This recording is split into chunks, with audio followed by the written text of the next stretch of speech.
प्रिय श्रद्धालुओं, जय श्री कृष्णा, जय श्री राम, जय श्री राधे राधे, जय श्री महाकाल।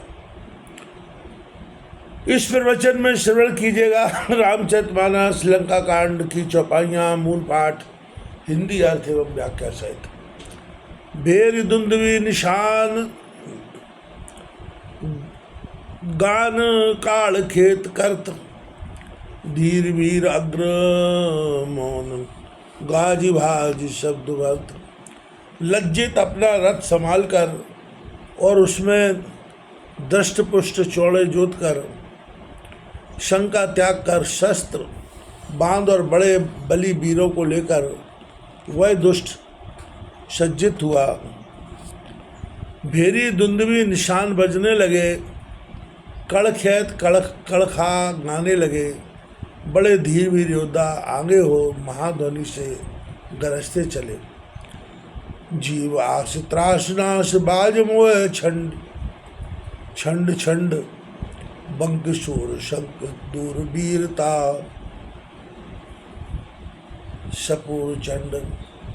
बाज नाम शोर और पूरगे दशो निशान, धूर पूर मेघ ओग शोधना करो पान। जीने की आशा और भय त्याग कर घोड़ों के स्वामी बड़े बांके योद्धा सब शंका और मोह त्याग वीरता में भर क्रोध कर गरजे। उस समय घोड़ों हाथियों के भी चिघाड़ने का शब्द दसों दिशाओं में भर गया। धूलि से आकाश मेघमंडल के समान पूर्ण हो गया और मेघ के समान गर्जने से किसी को अपने पराय का ज्ञान न रहा। कूंद कूंद व्योम पंथ जाय आए, जाय भूमि अस्त्र शस्त्र गाढ़ गाढ़, क्रुद्ध क्रुद्ध झूम झूम। कूंद कूंद आकाश में बार बार जाते और पृथ्वी में आते हैं।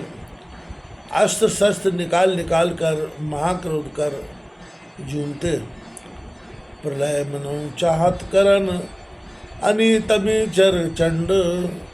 सुन खवेश मरकट विकट जिमुधाय बरिवंड। उस समय राक्षसों की विकट सेना मानो प्रलय करना चाहती है। कागभूषण जी बोले, हे गरुड़ जी, बड़े योद्धा बानर क्रोध कर जिस प्रकार दौड़े वह भी सुनो। निहार हर्ष की सुरक्षित, फूल फूल शैल भे, बजाए कटकटाए हुए एक बार के अभी। उपारि भूधरा पार वृक्ष अश्म श्रृंग, मरे निशाचरन रुंड झुंड मुंड भंग हूँ। रीछ वानर निशाचरों को देखते ही प्रसन्नता से फूल फूल कर पर्वत के समान हो गए। मुख से एक साथ ही बाजों के समान कटकट हु शब्द निर्भय हो करने लगे। अनेक पर्वत शिला वृक्ष उखाड़ कर राक्षसों को मारने लगे, जिससे अनेक राक्षसों के झुंड बिना सिर के हो गए, अर्थात शिलाओं की मार से उनके सिर चूर्ण हो गए।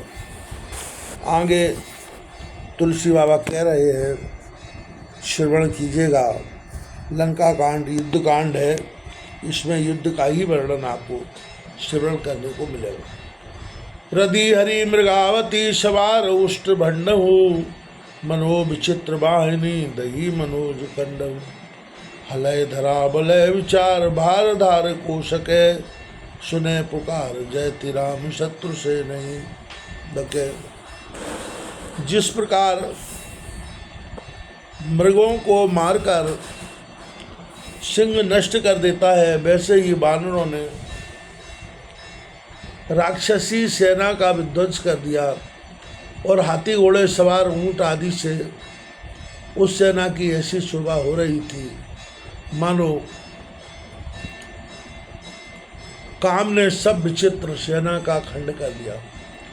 उनके बल को विचार पृथ्वी भार सैन्य में असमर्थ हो कांपने लगी। बानरों में जय हो, रघुनाथ जी की जय हो, यही पुकार मच रही थी। राक्षसों का किंचन मात्र भी भय नहीं था। लंगूर शूल से आकाश सी भीत उच्च, औचिट गिरे पयोद पौन ते जपेट। बैठते कठोर। बानरों के लंगूर पोंछ जो शूल के समान थे, ऊंचे शरीर बीच से दिखाई देते, उनके वेग के पवन से जो बादल गिरते हैं उन्हें देखते ही वे झपट कर काट देते हैं, अथवा उनसे आकाशीय भयभीत सा दृष्टि आता था। पवन थक जाने से मेघ लंगूरों के लगने से खंड खंड हो गिरने लगे। शब्द करत अति घोर इम पहुंचा दल भालु कपि, आयुध झर अति जोर परे लाग घन प्रलय सम। इस प्रकार महाशब्द करता हुआ रीछ बानरों का दल भी निश्चरों के सम्मुख हुआ। राक्षसों ने भी आयुधों की वर्षा कर दी। प्रलय काल के बादलों की बारी धारा के समान अस्त्र धारा चलने लगी।